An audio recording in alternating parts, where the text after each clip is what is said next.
Fala galera que já é inscrita no Pautas e Táticas ou que vai se inscrever assim que o vídeo acabar.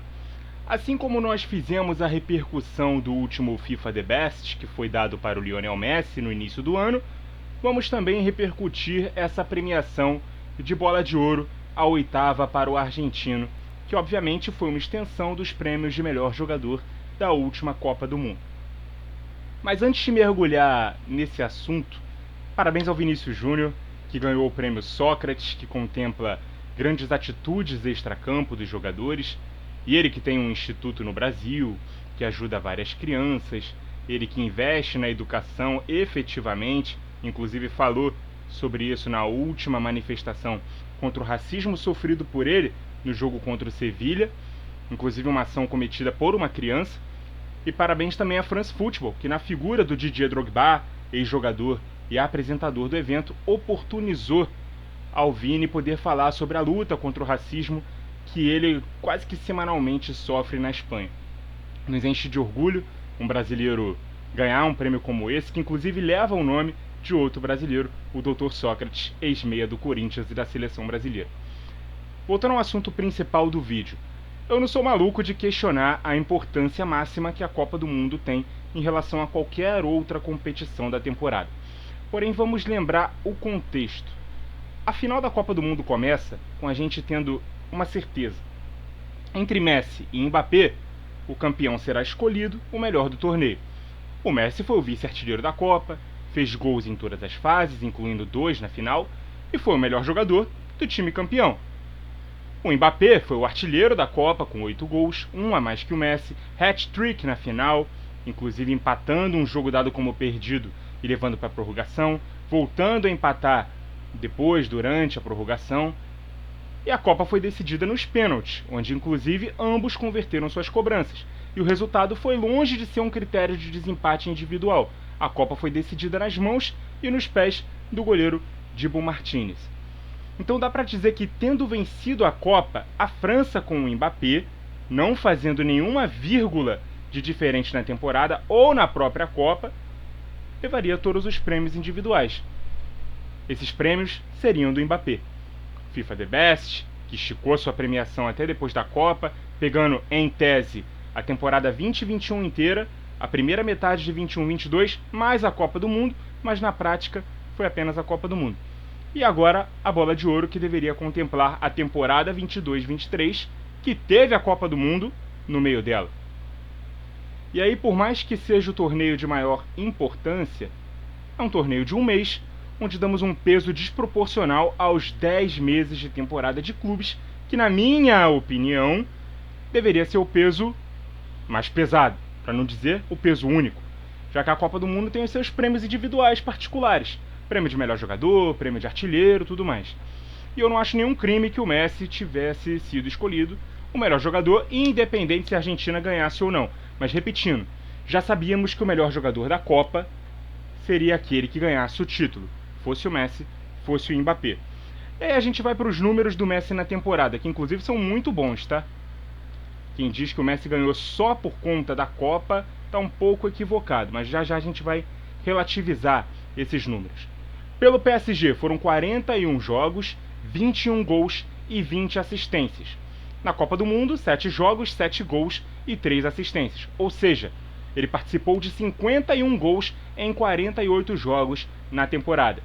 Coletivamente, a nível de clube, ele foi campeão apenas da Supercopa da França e do Campeonato Francês. Aliás, lembrando que o Mbappé foi companheiro de clube do Messi na temporada anterior e teve os seguintes números: 43 jogos, 41 gols e 10 assistências. Na Copa do Mundo, 7 jogos, 8 gols e 2 assistências. Ou seja, o Mbappé se envolveu em 62 gols em 50 jogos. São 11 gols em apenas 2 jogos a mais que o argentino.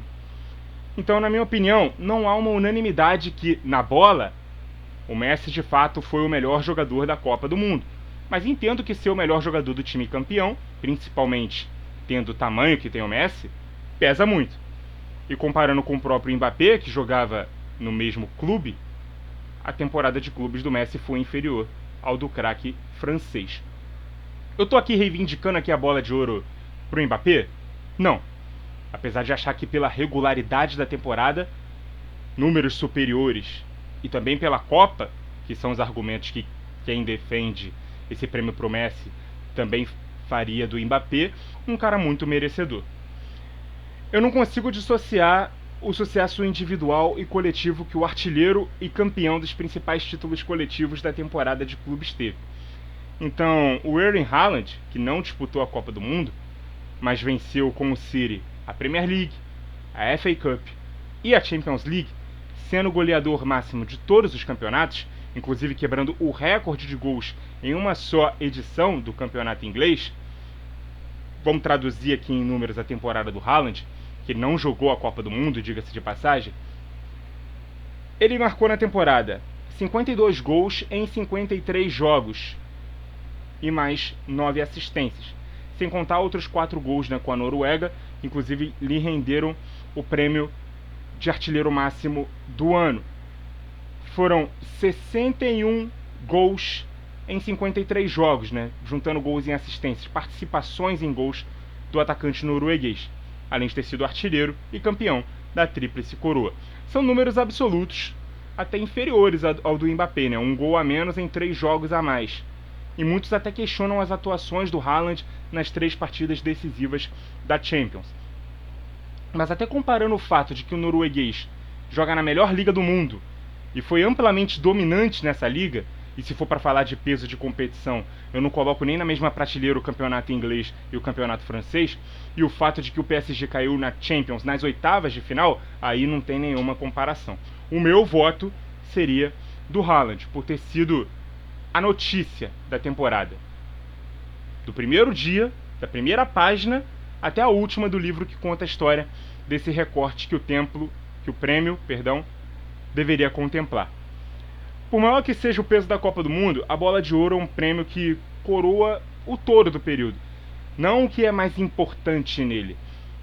E a Copa é um campeonato que não acontece todos os anos, diferente da própria Bola de Ouro.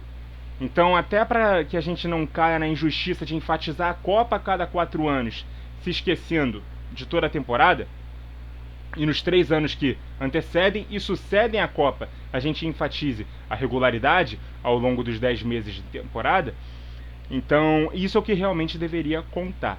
Eu prefiro manter os meus critérios todo ano, principalmente se a gente tem um cara que dominou tudo que disputou. O Messi teve um Mbappé, um rival à altura na Copa. Esse mesmo rival foi protagonista, né, no próprio clube que o Messi também esteve durante a temporada passada. E o Haaland, em seu primeiro ano de Manchester City, aos 23 anos de idade, foi o dono de todos os campeonatos que ele jogou. Então, vai ter quem considere o fator lúdico, plástico de ver, o tal do encantamento, como um argumento. Quando você se propõe a premiar num esporte coletivo jogadores que fazem funções individuais diferentes, você não pode usar como argumento o que um jogador de construção, de criação, de condução de bola faz, e aí exigir que um cara que tem como função única do centroavante, que é bola na rede, faça o mesmo que ele. Então, como eu interpreto tudo isso?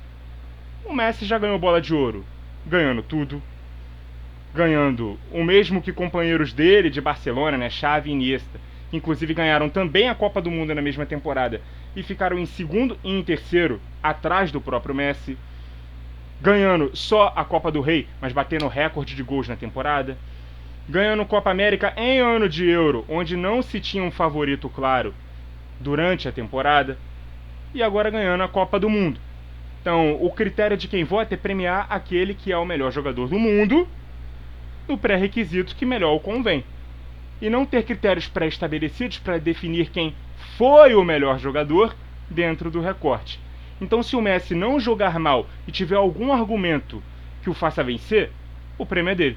Quer dizer que ele não tenha mérito? Claro que ele tem mérito, mas torna a coisa muito mais subjetiva e individual, baseada puramente em opinião e admiração do personagem, do que em critérios objetivos que possam de fato fazer com que haja uma disputa pelo prêmio. Por isso que eu gosto tanto de montar seleções, né? Seleção da temporada, seleção de campeonato, seleção da história disso ou daquilo, porque é mais justo com todo mundo, inclusive jogadores de defesa. que quase nunca são lembrados, né? Já que comparações de números são até injustas com quem tem por missão